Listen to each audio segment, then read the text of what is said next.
جولة في شارع الجمهورية. نقول بسم الله الرحمن الرحيم. شارع الجمهورية بيبتدي من عند جامع الفتح، يعني من ورا جامع الفتح كده. اللي عايز عدة أدوات لحام، عدة نجارة، عدة سباكة. طبعا لا، دي السباكة في السبتية.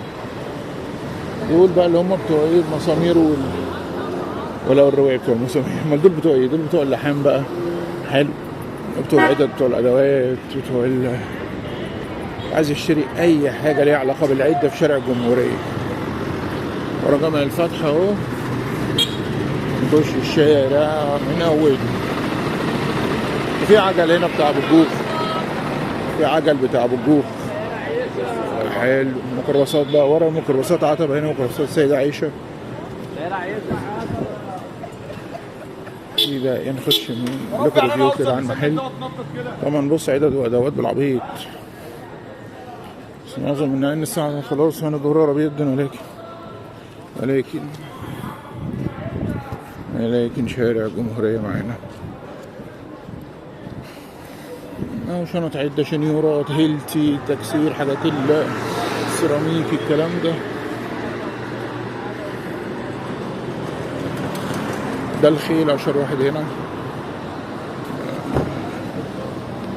اي بي سي، ادي الاي بي تي، عدد خراطة، عدد مكاييب، الكلام ده. كراون طبعا، واي بي تي، والشغل الصيني العالي، وهكذا بقى بالنسبة للشارع كله لحد اخر الشارع بقى، لحد نجيب الريحاني زي ما احنا قلنا قبل كده. عدد اهي وحاجات ومحتاجات. في الحواري برضو في شوية حاجات لحد ما توصل على رمسيس، عشان هركب بس ميكروباص رمسيس.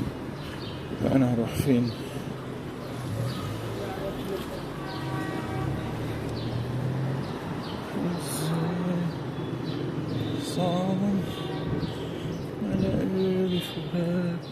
عدة هي في كل حتة. طبعا كل الناس قافلة لسه. طبعا الظهر ما ادانش، ورمضان بقى كل سنة وانتم طيبين. ده النهارده الحد، انا اسف. النهارده الحد، الناس بتفتح من بدري. حتى لو في رمضان يعني اخرهم 10، وفي الايام العادية من 9، لان هو اخره هنا 7 8 9 بالكتير قوي، عشان رمضان بس. مش عايز اجيبك، انا اجيبك كده.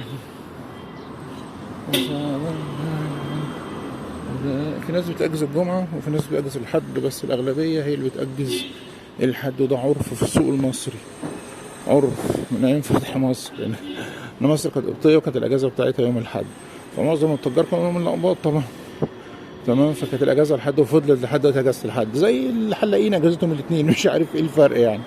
بس هي ابتدت تظهر ثقافة إن يبقى فيه أجازات الحد وأجازات يوم الجمعة. ويا مسهل. ده شارع رمسيس، رجعنا تاني.